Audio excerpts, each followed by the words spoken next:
For all of your design prowess and business acumen, technology is what enables your business to run day to day and get more done in less time. This week's guest, Klaus Baer, has brought numerous technology systems into his business to manage projects, finances, human resources, and much more. Listen to the full episode to learn about some new technologies that can make the boring parts of your business just a little bit easier. Klaus, welcome back. I'm so interested in hearing what you have to say about technology. And that's one of the things I've known about you for years is that you are an absolute geek when it comes to technology. And I love it. I will own that. Yes, I am. And I got to tell you, most designers, when I start to talk to them about any of these technology systems, their eyes just kind of, if they don't roll back into the back of their heads, or at least glazed over. So. Well, you have such an affinity for it and you do such a great job with it. And I've watched you slowly implement all the pieces and parts over time and just make your company so smoothly operating just because of all those decisions you're making. Thanks. So if you have not heard the first episode that I did with Klaus, please do check it out. And we talked about working with the ultra affluent, but on this segment, we're going to talk all technology. So one of the things that you have done is just you dive in deep whenever you go into technology. Where did this interest in technology come from? You're going to laugh. For this to make sense to a lot of people who are listening, I have to give you my age. So I'm 55. And I remember very clearly and distinctly when I was in about third or fourth grade, I was sitting at one of the old TRS-80 model computers from Radio Shack, which isn't even around anymore, but black and white screen with a keyboard. And I remember writing code to convert Fahrenheit to Celsius temperature. And I remember back then I liked being able to type really fast because it was faster than I could write, literally. So I can barely even write my name anymore because I type everything and my brain just goes that way. But I don't know where the interest came from with technology. I just remember it being something just innately curious for me at a very young age. And so I literally grew, that was in the early 80s. So I grew through the decades with computers. Into Windows and into the first Apples and all that. So I was just kind of part of that generation. And I've always loved it. So I love technology. I love it if it works. As they say, I love technology when it works. But I love it when it can help make things more organized and make a task or a process or a whatever run more smoothly and easier, especially for a team of people. Mm-hmm. What are some of the tools you're using? So again, if I could share this with everybody, you'd probably laugh. I have this diagram with about 14 different technology systems that we use that we show to any new hire that we have so they can see at a glance like what the system is, what it does, who typically uses it. And just to give them an overview, because it is a lot, I'll admit. Most people tell me that they don't hear about a lot of design firms using as much technology as we do. I'm not trying to brag or anything about that. It's just kind of what I've chosen to bring into place for us to help us work better and more efficiently. I can pick out probably the top quick handful. Sure. Asana, which I know is I think that you were the one that actually introduced me to Asana about 8 or 9, 10 years ago, and I was immediately hooked. It was just like, oh my gosh, my brain has a place to dump stuff and make a task out of it and track it and find it. So I don't have to be stressed out about trying to remember everything. They actually contacted me about becoming one of their consultants, which I didn't have time to do. But it's for anyone who has not tried or worked with Asana, I think it's one of the best systems on the market. There's a few others that have come along that are similar, but I actually still think Asana is the best. Another one that we used that has been solved by a lot of different systems these days is going from a local server, a box of files on a desk, to a cloud-based server, which I think probably everyone is these days. Dropbox is the one that everyone knows about. I found a system called Ignite about 20 years ago, and they were just starting out. And what I liked about it is that it was so easy to manage and it was so easy to administer permissions on. So if you have a group of people, it's very easy to create permission sets for that group. Or if you have like just an accounting team or just a marketing team or whatever other teams you might have, even if they're outside of the company, you can very, very easily give them permissions. But not only that, you can run really good reports to see, what the usages are, or if there's issues or whatever might be needed to help manage it. And I've actually had technology consultants that we work with. Once they learn about it, they said, we've actually introduced this to many of our clients and they love it. So I don't get any commission or kickback for mentioning any of this, by the way. They're just systems that I have found to work really well. So Asana, Ignite, Trainual, you'll be happy maybe, Gail, to know that one of the things that you taught us years and years ago was that everything should be documented. Mm-hmm. And I came at that same conclusion, right, when we had met you. And it was a dream of mine to always have all of our processes documented very clearly and easily accessible by everyone. So years ago, it used to be that you would just print out a binder of how everything worked. That's gone. So now it's all digital. There's a system that we were using a few years ago, which we switched away from, and now we're using one called Trainual. You probably have heard of this one. And it is basically serves as not only a training system for new employees that come on board with us, but it's also kind of like an internal Wikipedia. So everything that you can put into it can also be searched by people that are at the company. So if you have to do something that you do like twice a year, like maybe it's closing out your books in Studio Designer, and the accounting team needs to kind of have those steps just clearly written out, you can use it as a reference manual as well as an onboarding to train people.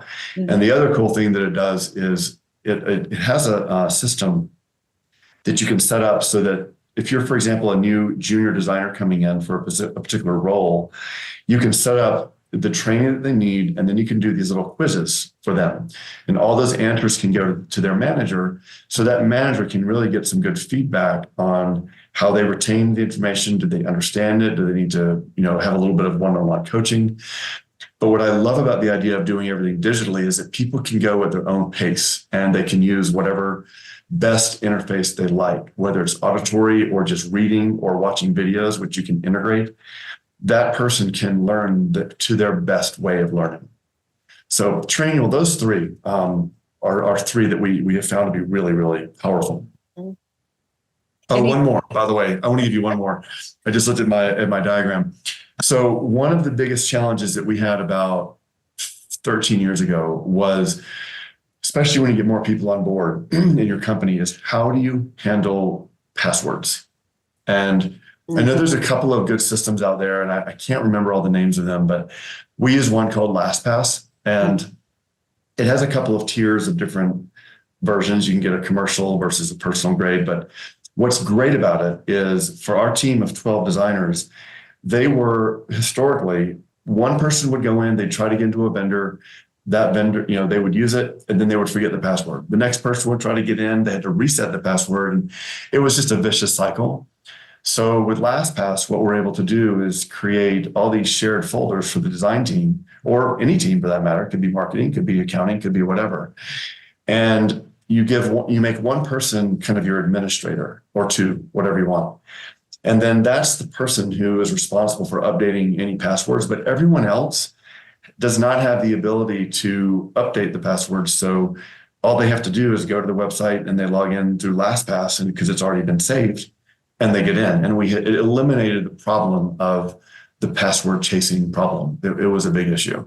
So I don't think that's very expensive. That's one that I would highly recommend anybody who deals with a lot of vendors to try to utilize. So question for you, and this goes back years ago. I remember that you, being Mr. Organization, had a list of your vendors, and weren't you keeping that in LastPass or one of those softwares so that people knew these are the fabric lines that we like, these are the furniture lines we like? Yeah, we do exactly that, but now it is in LastPass. And what I envisioned was that if we created, it was actually a two-pronged approach. First of all, access, right? If you're a designer and you're trying to do your sourcing for your project, how in the heck do you go quickly to see all of your list of like your interior furniture for lighting, for example? If you're sourcing for decorative lighting, we have a folder with all of our key vendors that we work with saved in that folder for decorative lighting. We have another one that might be accessories. We have another one that might be, seating, interior seating or whatever. So whatever the categories are that make sense for you, you can create those and put all of those saved websites and with passwords into those folders. So not only does it help keep organized your existing team, but think about when you've got a brand new person coming into your company and you've literally got 1,000 different vendors you're trying to tell them about. Well, if it's broken down and categorized and saved by category, by folder, they can spend some time looking at just your decorative lighting. These are our however many, 20, 30, 40 key vendors of decorative lighting that this company, WRJ, likes to use, and it helps them focus and not get overwhelmed with just an onslaught of, a long list of vendors. So in my mind, it helps not only with the actual production, it actually helps with onboarding and training. Mm-hmm. And that is a big deal when you've got 25 employees. And I'm sure there are times that you have change of employees, people leave, other people come, and just having that be simplified so that you make it easy to train is so crucial when you've got a good sized company like that. It is. Training and onboarding, we've learned more and more over the years, is one of the most important things that you can do for an employee. That first week, I guess I read a report somewhere that said, that first week of time with a new employee is so critical to their general, it's not well-being, but their general kind of understanding and happiness with making the decision to come on board with you. And it's our job. It's our job as the company employees and the owners to make sure that you've laid out a successful first week, first month, first 6 months, whatever it is. So it's going to be really exciting. And I'm not saying by any means we've got it down perfect. We were always improving. But I've talked to, Christy Barber, one of who's been on here I know before and is a dear friend of ours.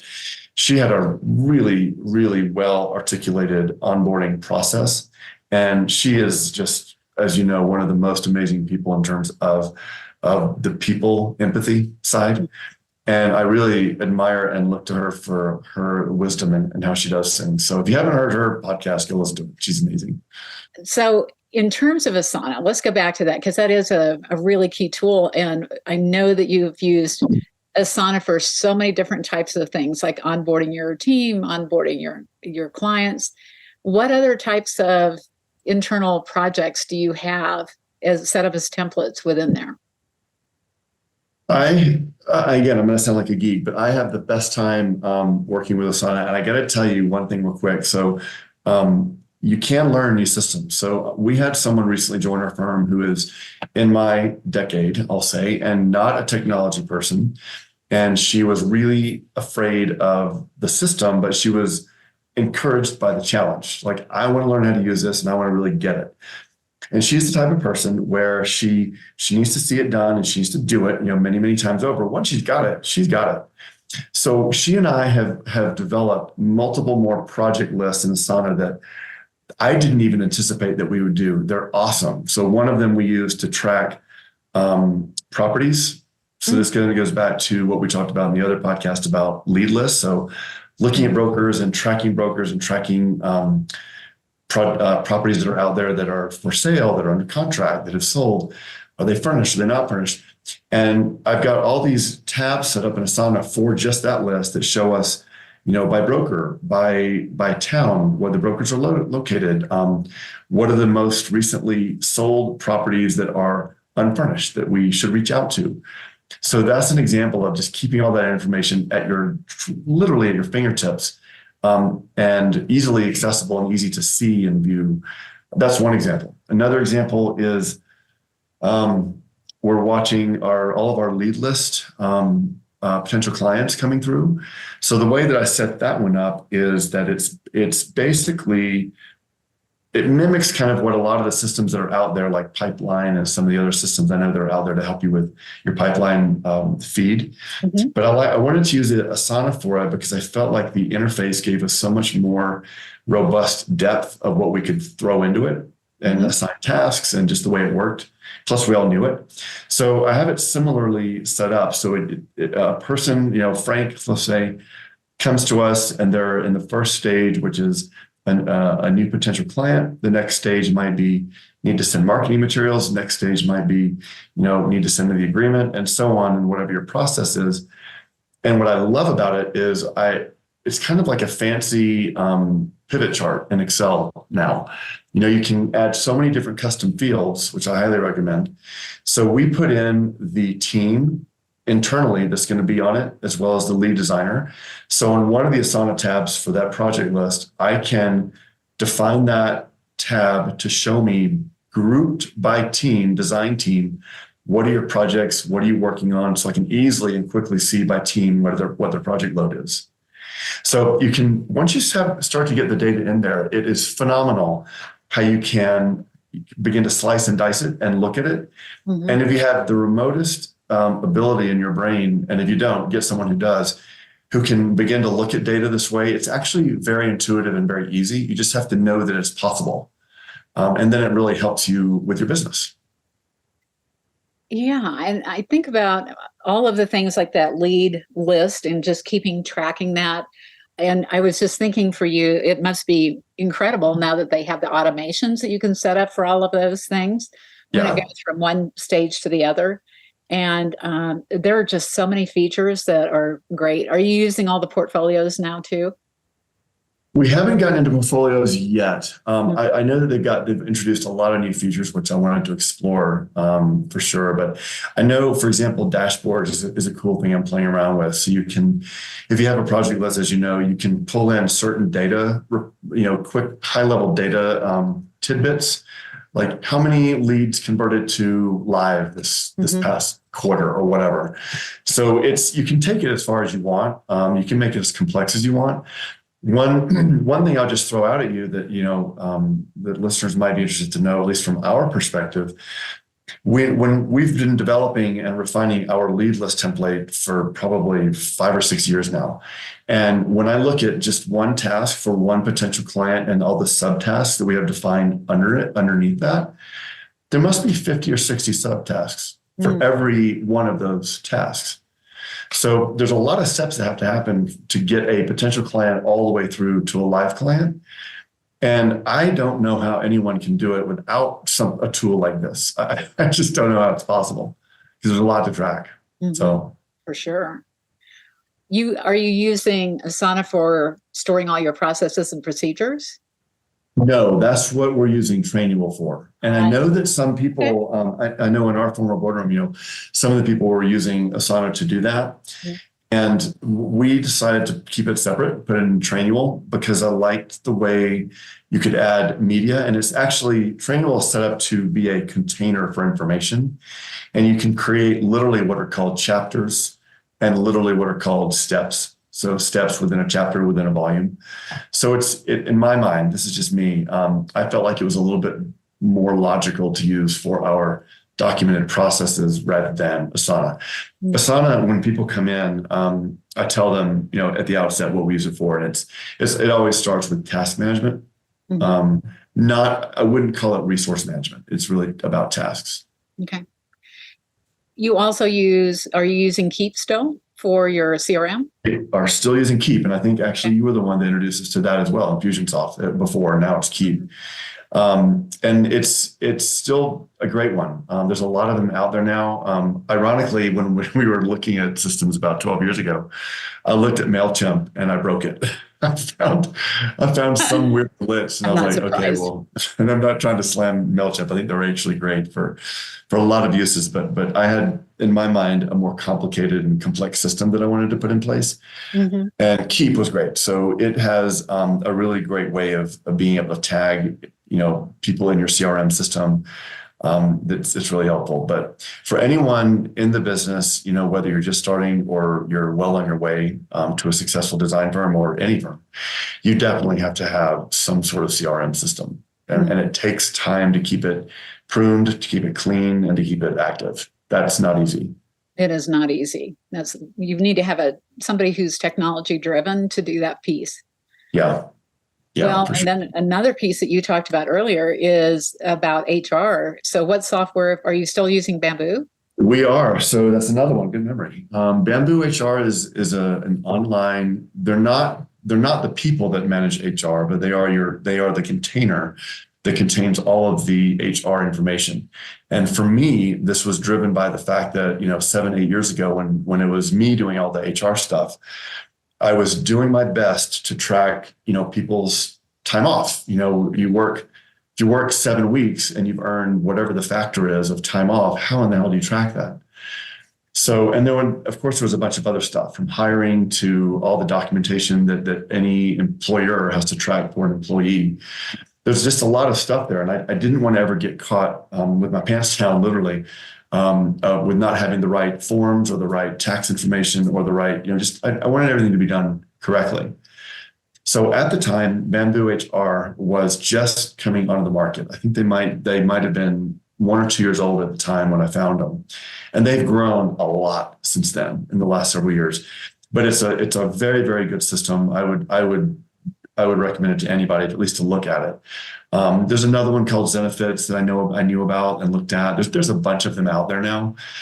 But whatever the system is, I guarantee you it's better than trying to track time off using a spreadsheet, and it's better than trying to file everything into folders. Having a soup to nuts system where you can have as one HR person told me, it's the life cycle of an employee. So from not only the interview process all the way through to all of their time with you at the firm, and even when they are gone, when they leave, having everything related to them in one system is almost magical. And that is what we have found Bamboo to be able to do for us. So that's another good one. I'm glad you raised it. Mm. Okay. And Gusto is another one. It's a very light version, but that's something that we use internally for our company. I remember that one. Yeah. Yeah. It depends on, I think, what your needs are, what you're looking for. If you have we work with the Hayes approach, as you know, from South Carolina. And I think they now require a client to come on board with using that system, with using Bamboo, I think. But it's definitely one of the better ones. I would highly recommend it. Sure. There's another system I'll quickly throw you. I'm just looking at my list, if it's all right.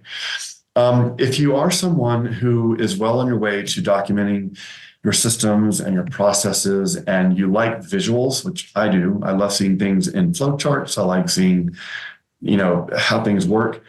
Designers hate putting them together, but they like having them made because it actually explains very clearly how the sequence of steps should work for any particular task. There's a system called Lucidchart that I found about, 7 years ago. It's basically an online diagram system making type of system. So you can make flow charts, you can make visual charts, any type of thing you can think of visually. It's a really, really good system, and it's a great collaborative system. You can share files easily, and I have found that to be a really good one to use.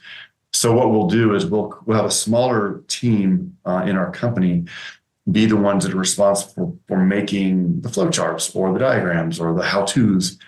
And then we'll download those as a PDF or as a JPEG. And those are what we would then insert into the Trainual system of how things are documented. So it's both visual. There's videos that we're trying to make, as well as, of course, just plain old text. So it's a good supporting role system, as I would call it. Lucidchart is the name. Okay. And then the next thing is renderings and drawings. Are you doing those internally, or are you outsourcing? That is such a good question. In fact, just seeing what's happening now with AI, and if you have a good system that you're working with, you can literally talk it through creating an interior rendering. It's crazy what's going on. It's happening quickly now. We don't have our own internal rendering system yet. We typically are working with architects, and if we're modeling something, in Revit or ArchiCAD or wherever, they typically are rendering it out, and they've got their own engines to do that. I literally was looking at my notes the other day about this very thing, though. It's interesting that you asked, because it's become such a low-cost way to give a high impact to clients. The one caveat that I would say with renderings, and when we've done them in the past, we've typically done hand renderings. They're beautiful, almost artistic watercolor sepia type of rendering. When you do a photorealistic rendering, we have had problems with clients locking into like a color or a pattern or an exact thing that they're seeing that in what they think is a picture. It's just a rendering. And it can kind of get us into a little bit of trouble because it's not quite, when the real thing comes along and it's installed, it's not quite exactly what they saw in the picture or the rendering. So I would just say to anyone using renderings a lot, I think they're awesome and they are absolutely a successful piece of the program. But if you haven't realized, you definitely need to give that caveat, like, this is a rendering. Make sure they have seen those fabrics, in person, and just to kind of give them that caveat. Well, I just did another podcast today with Jing Johnson, so you might check that one out. And she has a rendering company in Houston, so she works very high end. So that might be a good resource. Might call you. There you go. All right. So you mentioned AI. Let's talk about AI. Are you looking at incorporating that in your business? And if so, how are you going to use it? We're just beginning to, so I can't even really speak much intelligently about that yet. We definitely acknowledge it is right on our tidal wave horizon. It's coming at us. In fact, it's interesting. We were at a design conference about 5 or 6 years ago, and I might have even mentioned this to you back then. It was in San Francisco, and they had a speaker from one of the tech companies, and they were talking about this very thing. So here we are 5 years later, and it's here. Mm-hmm. So the thing about AI that has made us really not question it, but certainly evaluate what its role and place is going to be, in conjunction with all the rest of us people, is what is it that it can do that we can't, and what can it do that we can? And I like to just come back to there's a personal aspect, there's a relationship aspect that an AI thing is never going to have, at least in my lifetime. Mm-hmm. There's, all of the pieces of the puzzle on the back end that everyone listening knows about that's so hard to deal with, like dealing with vendors and making those phone calls and tracking down items and dealing with damages and all the stuff that goes behind a single project. I don't see that. I don't see an AI engine replacing a person to do all that yet. Maybe it's in the future, but it's so complicated and it requires so much human interaction. I could be wrong, but I don't see it. I don't see that changing just yet. What's interesting is that I was just reading this morning in Business of Home.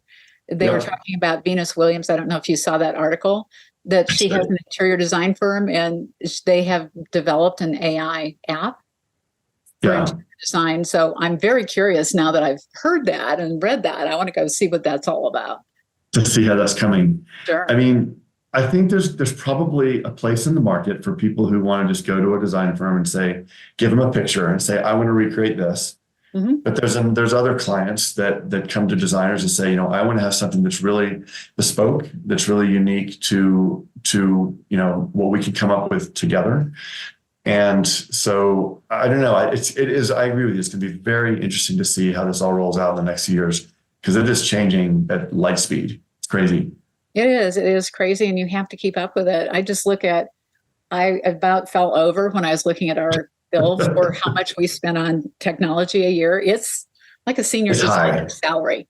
Well, it is. It totally is. Same with us. I mean, I've literally got about 12 different systems I'm looking at on my page in front of me, plus others, I'm sure, that it's a lot of money. And one of the things actually I was going to say about that is, it doesn't mean that anyone who's starting out, or even if you've been in business for a few years, I think it's a gradual evolution of what you feel like you need for your company.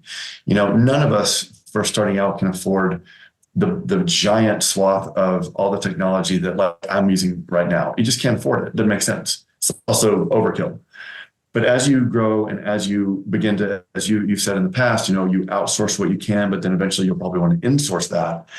Things are always changing and things are always evolving with the company. And so I think being smart about those first choices that you make, think about things that can scale. That's certainly one thing I love about Asana and about Keep and about Ignite. All of those core systems that we use to really run the company, we'd be lost without Ignite. That's where all of our files are. But having a system that even if it's a little bit of a stretch financially upfront, if it's something that can grow with you and that can has that good scalability and has good customer support, those are, to me, important things to look for in any technology platform that you might use, whatever it might do. I would second that. I think back to the decision I made back in 2008 when we were just brand new. And it was just scary how much money I had to spend to get onto Infusionsoft, which is now Keep. Yeah. And at that time, you had to pay $5,000 just to have access to the software. And then it was, I forget what it was a month. It was a lot. And Yeah. we still, to this day, that's what we use. It's a backbone of our business. So yeah, I hear you. You have to make the right decisions and don't go cheap. If you're going to do it, get the right software to grow with you. That's right. And, if you ever think that, so one of the questions I ask myself, and I ask myself this with Bamboo, for example, some of these systems, they really require you to jump in full on. I mean, they won't do it any other way. In fact, so one of the systems that we're talking about right now is a capacity mapping system. And they are one of the teams that I've been talking to that they won't let us tiptoe in. They are just requiring us to go full on. So that's a little bit of our hesitancy, but we're trying to do as much demoing up front as we can to make sure it's going to be the right decision.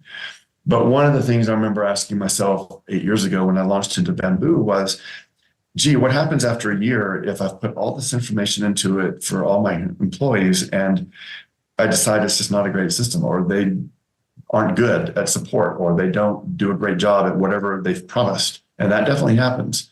Mm-hmm. I think you have to be willing and able to pivot sometimes.